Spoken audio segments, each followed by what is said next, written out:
We are so excited to see you guys today. We've been thinking about having this chat with you for a long time. I'm glad it finally worked out. You get the question, if you've watched any of the interviews before, the question is the same, and that's how does your Continental experience show up in what you're doing today and what you've been doing? Well, I would say, as I've reflected on this a number of times over the years, I would say that my 12 tours with Continentals over 10 years did more than anything to prepare me for pastoral ministry, which I've been in for 34 years. We've been in really for 34 years together. Wow.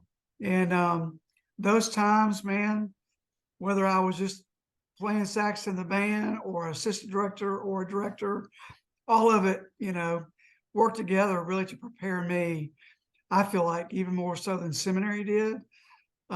Seminary was a great part of my preparation, but nothing like being on the road for all those, thousands of miles and experiences relationally with people and around the world. I mean, yeah, I'd forgotten you did 12 tours. I didn't think it was that many. Wow. Yeah. My first tour was in 1980 with Al Streeter and Bob Feller, actually. Wow. And and then finished in 89. Yeah. Crazy. Yeah. And that last year I did four tours in 1 year. So well, Karen always talks about her tour with you. I think she liked you as a director better than me as a director. We had the adventures, that's for sure. Yeah. We really did. Yeah, those were some amazing years. And Cindy, you were on that tour, of course. Yes. How about you? How does your Continental, when you reflect on it, how does it influence you? I think it gave me a greater love for missions. And we are at a church that highly values missions. And so I've been able to go to some other places that I wouldn't have gone, like Ghana, to do mission work that I don't think I would have felt as much of a burden or desire to go if it hadn't been for my experience with Continentals and all that it exposed me to, mission wise. Mm-hmm. Talk about some of the leaders that you were under on your tours and maybe some of the things that you learned. What are some nuggets that you took away from those experiences?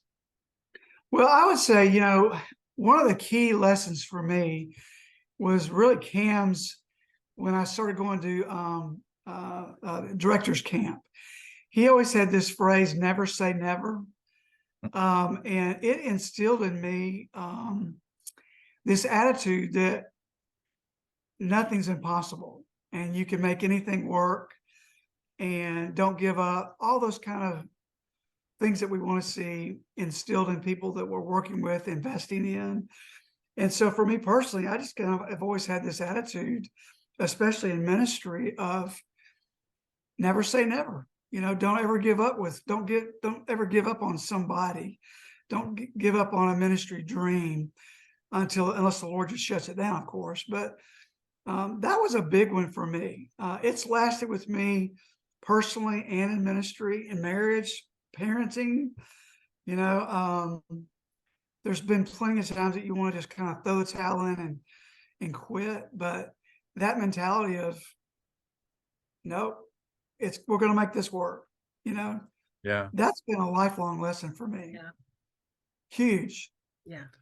There's a story Cam loves to tell about you. I forget what tour it was, but you stepped up and said, I want that tour. I want to take that tour. Does that ring a bell for you? Yeah, it was the Jesus Film Tour, I think in 1986, when we went to Africa.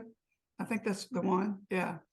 And I love the ministry of the Jesus Film. And I think I did 4 of those tours with crew. And oh man, I love that ministry. It was awesome. Yeah. Pretty amazing memories over there. Yeah. We did the first one in 86, right? Spring in 86. When did you start doing that? I don't remember exactly the years, but I know I did Colombia 1 year with the Jesus Film.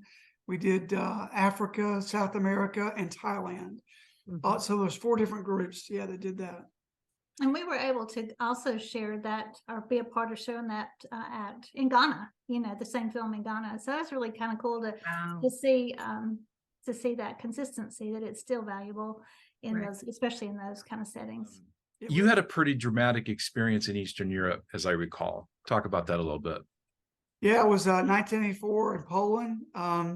I had been talking to an individual prior to our ferry boat ride over to Poland, and this guy gave me just some literature about, I forget what they called it then, some political deal, and I didn't even look at it.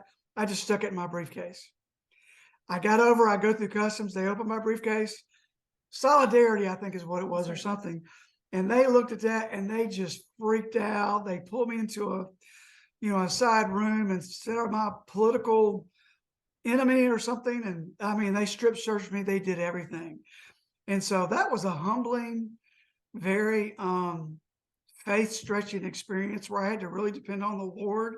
I didn't know if they were going to let me go or not. I really didn't. And so, man, I was praying. I was just praying the whole time. I'm 21 years old. I know the rest of the team is like, "Where's Jon Eric? What's going on?" And we were kind of scared too. I remember the soldiers getting on the bus with their guns and looking us in the eyes, and I thought, we're just fixing to die. That's Yeah. really what I was so scared. that was just kind of a template of having to trust the Lord in so many situations, so many different situations. Another one, just real quickly, was also in Poland, just going to Auschwitz and experiencing that, the horrors of that, and walking through that compound and experiencing death all around you, just made the resurrection even more precious to me in that moment. But it was sobering. And you directed the tour to Romania in 85. That was 85, yeah. Yeah. So that was You were in 84. pretty, I was there in 84 and then you came in 85. Yeah. Yeah. Same thing, you just a lot of oppression. But we actually have a church supported missionary in Romania now that is one of the churches that we were at. And so it's just really cool, the connections. That's the other thing too, is just lifelong connections around the world, relationships, ministry. Isn't it amazing to think that we have Continental groups in Romania right now? Yeah. I mean, they'll have probably 8 or 9 groups. One just finished yesterday, a short tour, and they remember the times when our team and your team were there in 84 and 85. Some of their parents had been at some of the concerts, things like that. I mean, there's a real direct connection to that. Isn't that amazing? Yeah. We even have a Romanian family in our church who I think their family was at one of those concerts. What are some things that you reflect on that really speak to you about what you do today? Well, discipleship would be a huge one for me. I became a Christian when I was in the 7th grade. And in the context that I was in, I was never really discipled. And so my very first tour with Al Streeter and Bob Feller, I think, was the year they introduced the discipleship program. I forget what it was called. And Al faithfully led us through that. And I really feel like that was the introduction to my discipling experience as a young Christian. Even though I'd come to Christ when I was in the 7th grade, my first tour was as a graduated high school senior. That summer transformed my understanding of discipleship. And so discipleship and discipling is huge for me personally. It's been a part of my ministry ever since college and forward. And even now we're a very tight-knit college group of about 150 students in our church from a local college. And all those students are actively discipling one another, evangelizing. So discipleship would be a huge part of my Continental experience. It started from day one on that very first tour. Wow. And then for me, I mean, I made sure whether we were doing that program or something else, that we were really trying to build into the lives of our team members in a discipling kind of way. Have you ever wished you could gift your life-changing Continental experience to someone else? Well, you can. Your monthly giving can make a huge impact for our teams all over the world. Did you know that this year, we'll have more than 20 Continental groups on the road, communicating in 7 different languages? The Continental story goes on, so keep writing your part of it by being on our support team. And our groups will say, thank you, in 7 different languages.